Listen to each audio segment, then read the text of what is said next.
Roswell. Donc Roswell, c'est une histoire en fait d'extraterrestres. Voilà. Donc moi j'avais adoré en fait quand j'étais plus petite. J'avais tout regardé et là récemment ils ont sorti. Je sais pas comment on appelle ça quand ils refont une série, mais ils ont refait Roswell avec le. Enfin remis au goût du jour de 2022 quoi. J'entends les gens chanter. Je crois que c'est parce que le Maroc a gagné. Alors, donc Roswell, ils ont refait une série donc mis au goût du jour. Elle est vraiment sympa. Alors ils ont fait exprès de changer certains trucs ou quoi, mais vraiment sympa. Donc Roswell, histoire, on va dire extraterrestre, amour, avec un petit fond oui, d'enquête sur certaines choses. Donc super sympa. Et moi la version que j'adore, c'est vrai que c'est la version qui date un peu. Donc quand tu le regardes aujourd'hui, tu vois la façon dont ils sont habillés, etc. que c'était il y a quelques années. Une autre série que j'adore, c'est Prison Break. Prison Break, je trouve qu'il y a tout. Prison Break, c'est l'histoire d'un frère qui va faire exprès d'aller en prison pour pouvoir faire échapper son frère qui a été accusé injustement et qui risque la peine de mort. Et donc du coup, Lincoln, c'est celui qui est emprisonné. Michael, c'est celui qui va faire exprès d'être envoyé en prison. Et Michael en fait est super intelligent. Et donc du coup il est hyper stratégique et on est dans le milieu carcéral. C'est trop bien. Franchement c'est une série j'adore. Autre série, autre ambiance, Vampire Diaries. Moi j'adore. J'avais lu les livres avant qu'il y ait la série. Le tome 1 seulement. Et j'adore en fait cette série là. J'adore. Donc Vampire Diaries, histoire de vampires. Je vous explique très mal les séries. En fait je vous explique les séries comme je l'expliquerai à quelqu'un qui est en face de moi. Parce que je trouve que les synopsis ça rend pas toujours justice aux films et aux séries. Franchement, et surtout les séries que j'aime bien, je trouve que leurs synopsis ils sont toujours un peu bateaux. Et souvent c'est même le mood en fait de la série qui te plaît, enfin c'est un tout. Vampire Diaries, j'adore parce qu'il y a tout ce que j'aime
encore s'arrêter en cours de route. Et en fait, on s'est tout fait, je crois, en 2 semaines. Donc là, on est à jour. Et en fait, non, c'est trop bien. Je sais plus pourquoi on s'était arrêté. Parce que là, franchement, on l'a re-regardé, on l'a redécouvert, quoi. Trop bizarre. Donc super sympa. Pareil, c'est tout un mood. Et c'est sympa, les séries qui te mettent vraiment dans une ambiance. J'aime bien, moi. Ensuite, Gossip Girl, XOXO, Gossip Girl, Gossip Girl, Gossip Girl. Ça, c'est la base. Gossip Girl. Gossip Girl, ça fait partie des séries que de temps en temps je me refais. J'ai mes périodes. En ce moment, je suis pas dans une période Gossip Girl, mais Gossip Girl, trop cool. Gossip Girl, on suit des lycéens qui sont très riches et certains lycéens pas du tout riches. Et donc, il se passe plein de trucs, évidemment.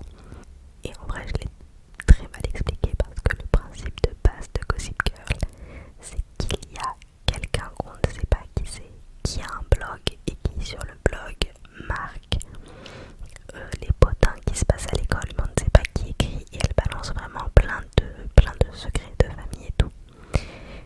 Et cette fille-là s'appelle Gossip Girl. Jane the Virgin, ça pareil, ça dure 20 minutes. L'histoire est très drôle. En fait, c'est une... elle est d'Amérique du Sud, je crois. Bon, peu importe. En tout cas, Jane est très très très catholique. Et du coup, un jour, elle va chez la gynécologue juste pour qu'on lui fasse un examen. Parce que Jane, du coup, veut attendre le mariage avant d'avoir des rapports sexuels. Et en fait, quand elle va chez sa gynécologue vient juste d'avoir une peine de cœur. Elle a la tête complètement ailleurs. Et cette gynécologue-là, ce jour-là, elle avait 2 rendez-vous, l'examen de Jane et elle devait inséminer une femme. Et du coup, elle est tellement ailleurs qu'elle se trompe et elle insémine Jane. Et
Ensuite, il y en a certaines que j'ai parfois pas terminées. Là, je vais vous dire celles que vraiment j'ai terminées, ou bien celles que j'ai pas terminées mais que j'adore quand même de ouf. Une que j'adore, les frères Scott. Ça date, mais les frères Scott, c'est la vie. C'est la vie, la vie, la vie. Et donc les frères Scott, par contre, j'ai jamais vu la dernière et l'avant-dernière saison. Donc en fait, il faudrait que je les regarde, mais je sais que j'aurais envie de tout regarder. Mais je pense que cette année, je vais me refaire les frères Scott et je vais les terminer. Les frères Scott, pour ceux qui connaissent pas, c'est deux frères qui sont dans une même ville, enfin deux demi-frères. Et en fait, ils s'entendent pas du tout parce que du coup, ils sont nés la même année parce que leur père a fait un enfant à deux femmes en même temps. Et le père a choisi une des deux femmes. Donc en fait, il y a un des frères, Scott, qui est avec sa mère trop mignonne et super pauvre et super bien élevé. Et de l'autre côté, t'as le deuxième frère qui est super mal élevé, pourri gâté, etc. Et donc il y a plein d'histoires qui s'ajoutent au fil des saisons. Ils font du basket et c'est trop bien. Ensuite on a 13 Reasons Why. Bon, série triste. On est clairement dans une série que si vous avez un peu le cafard, c'est pas la meilleure série en fait à regarder. Mais moi j'adore cette série. Vraiment, je l'ai adorée. En gros, c'est l'histoire, et ça je vous spoil pas si vous l'avez pas vu, ça vous spoil pas parce qu'on le sait dès le début. Il y a une jeune fille adolescente lycéenne qui s'appelle Anna qui s'est suicidée et elle a laissé des cassettes où elle explique les 13 raisons de pourquoi elle s'est suicidée. Et donc du coup c'est vraiment une super série. Et donc en fait les 13 raisons sont plus précisément 13 personnes qui à tour de rôle vont écouter les cassettes et donc nous on découvre à tour de rôle tout ce qui s'est passé. Elle est géniale cette série. De base c'est un livre et en fait j'avais appris que dans le livre Anna ne meurt pas en fait. Dans le livre elle prend des médicaments mais elle est sauvée. Et quand ils ont fait la série, ils ont choisi de la tuer pour que ça ait vraiment un impact. Et ils avaient fait toute une prévention contre le harcèlement scolaire, etc. Et ils avaient expliqué que oui, ils avaient souhaité qu'elle meure pour qu'en gros ce soit plus impactant et que les jeunes, quand ils voient la série, ils se disent pas oui, tu vois, au final, elle est pas morte, tu vois, là, pour que ce soit plus impactant. Mais vous inquiétez pas, si vous avez pas vu la série, je vous spoil pas du tout en vous disant qu'elle meurt, on le sait dès le début. Ensuite, une série qui a beaucoup fait parler, Peaky Blinders. Peaky Blinders, j'ai adoré, je pensais pas que j'aimerais. Et on m'a dit, mais si tu vas voir, c'est un truc que tout le monde aime bien. Et autant il y en a qui n'aiment pas regarder, entre guillemets, des séries quand tout le monde les aime bien.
avec mon copain et on a adoré. En gros, c'est dans un monde où quand t'es vivant, tu peux souscrire en gros pour une place au paradis.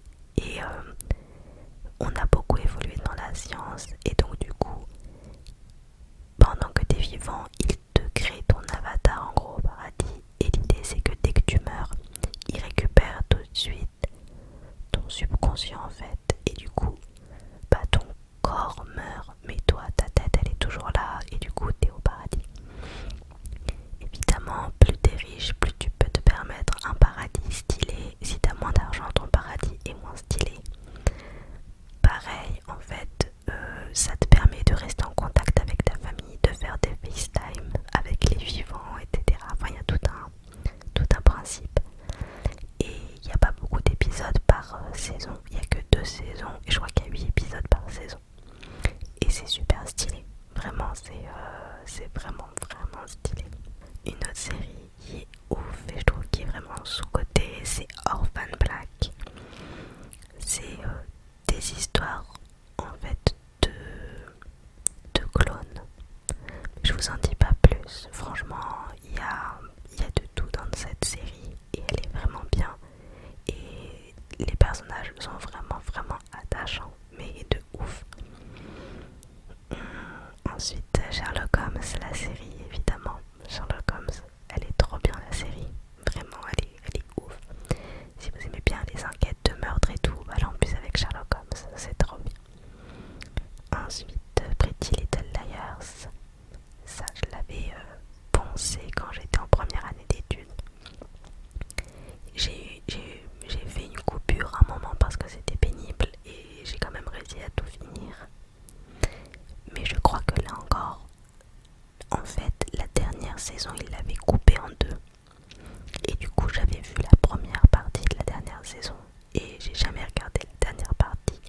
Mais ma copine de l'époque qui regardait m'avait tout expliqué. Et je vais finir avec une série pareille que j'ai vraiment adorée et que je trouve qui n'est pas assez connue, c'est Big Little Lies. En fait, c'est une série où on suit le quotidien de 3 mamans, je crois. Je crois qu'elles sont 3 ou 4, 3. De 3 mamans qui ont les enfants qui vont à la même école. Et une de ces mamans en gros, elle a l'enfant, mais il n'y a plus le papa. Et en fait, il se passe des choses dans leur vie en commun. Et il y a vraiment un fond. Ça parle vraiment. Comment dire ça sans spoiler rien du tout. Il y a vraiment une morale, une analyse qui est faite sur